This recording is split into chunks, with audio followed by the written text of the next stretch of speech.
so many players, guys, with an opportunity to make a huge impact from the transfer portal. And Caleb Downs is one, Sam, that I know has stuck out to you. Well, yeah, not only was he the freshman of the year last year, but the freshman of the year in the SEC for Alabama. This dude led Alabama in tackles as a safety. First freshman to ever do that. And now the SEC freshman of the year is transferring to a defense that was already one of the best defenses, the top 5 defense in the nation. So we'll be playing next to Lathan Ransom, another safety who has a lot of experience, playing behind guys like JT Tuimoloau and Jack Sawyer. This defense has so much returning talent. All of a sudden, you bring in a dominant player like Caleb Downs to help fill in any tiny void that was left. This defense is going to be great.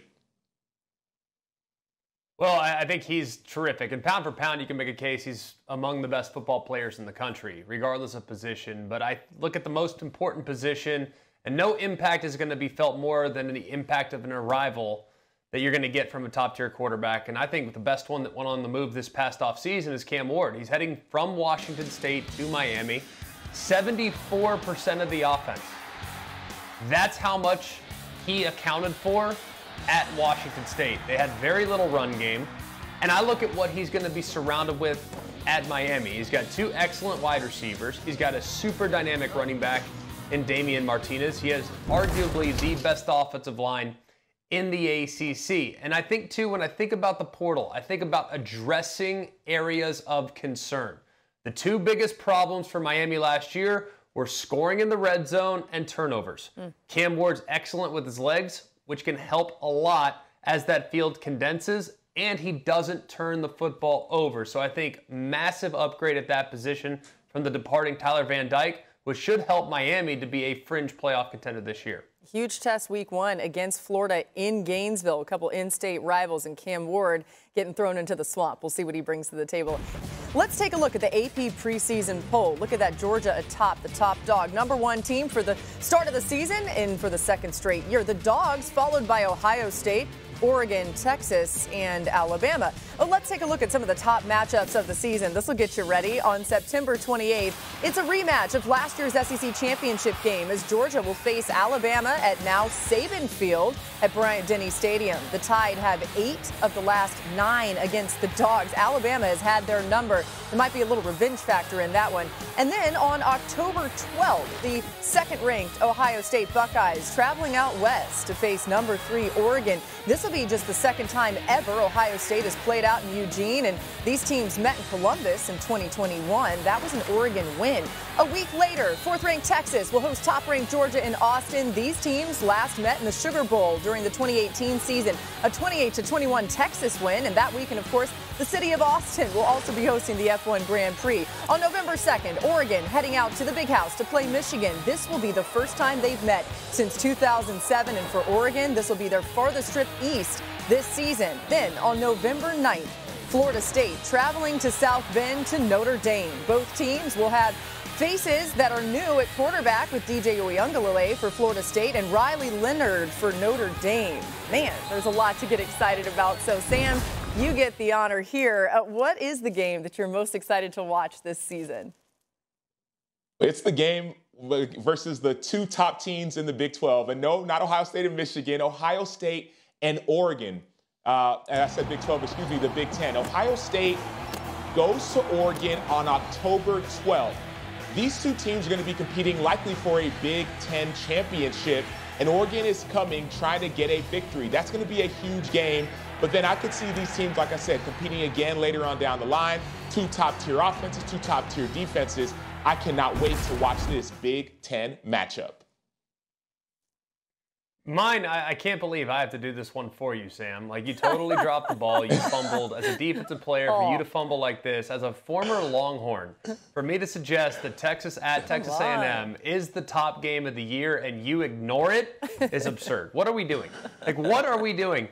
I am from Dallas-Fort Worth. I grew up going to the Red River rivalry. Oklahoma and Texas, massive game. Never going to deny that. But the level of vitriol that we will have at Kyle Field when the Longhorns walk onto that field for the very first time in 14 years is going to be unlike most levels of hostility that you can create in the sport. Yes, Ohio State hates Michigan and vice versa, Yes, Auburn hates Alabama and vice versa, but nobody, and I mean nobody, hates Texas like Texas A&M. It's amazing to think they're both under the same umbrella in the SEC, and the fact that that game is returning, I'm glad somebody has enough knowledge on this set to acknowledge the importance of that game. Goodness gracious, Sam. Well, I don't know if it's the knowledge or maybe it's the scars. And yes, we did beat A&M the last year Texas was in the Big 12. But I will say this. When Texas goes into Kyle Field, I played there. That was the loudest place I've ever played. And oh, by the way, you talked about growing up in Dallas, living in Dallas.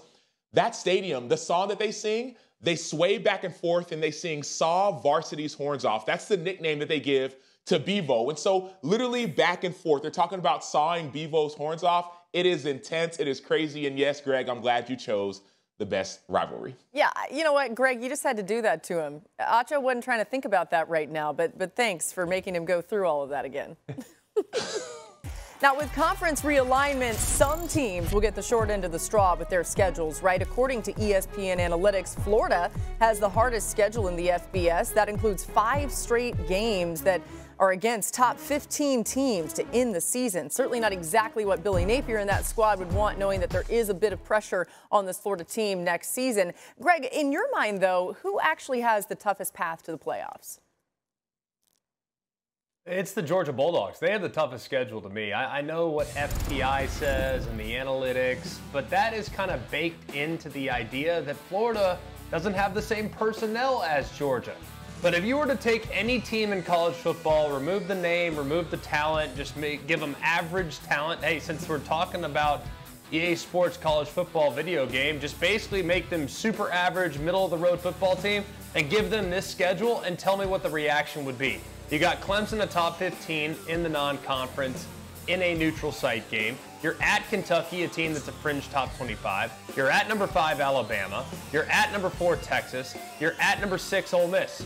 You play 3 of the top 6 teams all on the road, not to mention a non-conference against Clemson and a non-conference against the Georgia Tech team that I think has a chance to be pretty good this year as well. So I just look at that schedule, guys, and I think it is so daunting against the top-tier teams that it's going to be almost impossible. While I think Georgia might have the best talent, the best roster, the fewest questions in the country, to expect them to navigate throughout that season unscathed, to me, feels like a bridge too far.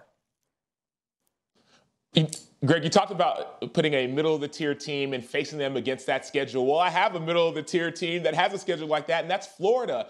I mean, Florida, if you look at their schedule, there's back-to-back-to-back ranked games. And so, yes, I understand the expectations aren't as high for a team like Florida, but their schedule, to me, is much more difficult based off the fact that, yes, it's Billy Napier. It's another year, him trying to rebuild, but that schedule is daunting for me if I'm Florida. And you say middle of the tier, take a different team. That's what I look at. I think Florida's a little bit more tougher. And one other thing that I found interesting, too, and I thought the SEC did an admirable job. Basically, the goal was not to make anybody happy with their schedule, right? Because if someone's happy with their schedule, then it's probably a little bit too easy. Right. And you knew that there were going to be teams that were mad, but I think the goal of the SEC was to make everybody equally mad. Well, I think they did a really good job of that, but you look at what Oklahoma has versus what Texas has, and I know Texas has a non-conference game on the road at Michigan, but you look at the 2 new entries into the league, and they just feel very, very different. Yes, Texas has to play against Georgia, and Oklahoma avoids the Bulldogs. That's massive. But Oklahoma having to go to Ole Miss, having to play at number 11 Missouri, welcoming Alabama to their place, looking at a road trip to LSU. Oklahoma's final 6 games of the year are absolutely brutal. Texas, Ole Miss, Bama, Missouri, LSU. Whereas I think Texas's schedule is a little bit more manageable. You have a good, solid team in Colorado State before you get warmed up and revved up before you play at Michigan. UTSA is tough. UL Monroe is very gettable. And then you have a couple games that are at home that are sandwiching that neutral site game against Oklahoma. So you really fast forward all the way to the end, and outside of the road trip to Michigan in week 2, you never leave the state of Texas until you go to Vanderbilt, the worst team in the SEC, on October 26th. So I just look at how Texas's schedule sets up, and I think it's a lot more manageable than the other newcomer in the SEC in Oklahoma.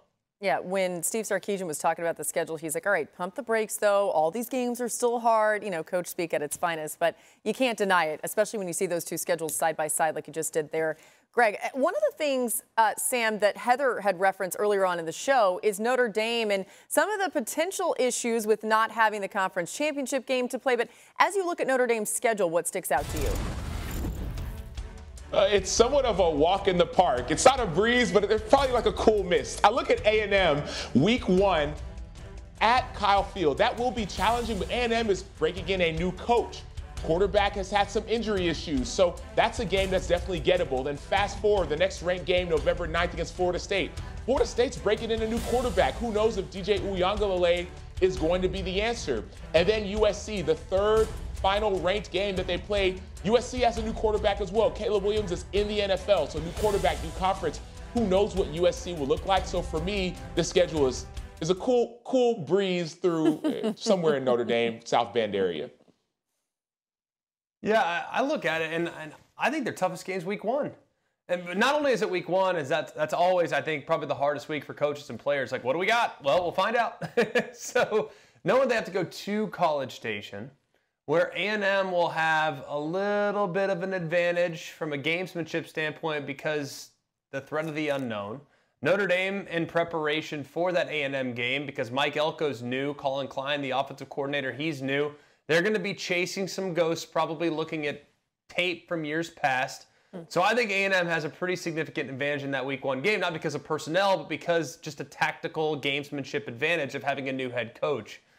I also think, too, I don't know what SC is going to be in week 12. I mean, that's the other road trip that could be challenging. And by that point, maybe SC's defense hasn't come along. Maybe they're a little beat up. And then you had that Florida State game there in the middle. It's in South Bend. I just think Notre Dame's schedule is extremely manageable. And while everybody seems to think, hey, 10-2 will automatically get you in the playoff, I don't know if that's the case for Notre Dame. Because if you're 10-2 and you lose to A&M and Florida State and your best win might be on the road at an 8-4 SC, is that going to be enough to get you in? I'm not sure about that. And the one concern I do have week 1 versus A&M for Notre Dame is they're down really 2 starting left tackles. I say 2 because Joe Alt, who went to the NFL 5th overall, is gone. And the guy who came to replace Joe Alt, Jagasaw, he's out as well. And so now you're breaking in an even newer left tackle against a Mike Elko-led defense. I expect some issues. Yeah, you know, so much of the conversation with the College Football Playoff Committee in years past has been strength of schedule, strength of record, and how they deal with all that. That still applies in an expanded playoff. So it's worth remembering that these schedules, and like Greg's pointing out, Sam, as well, the important wins and maybe even the losses are going to matter.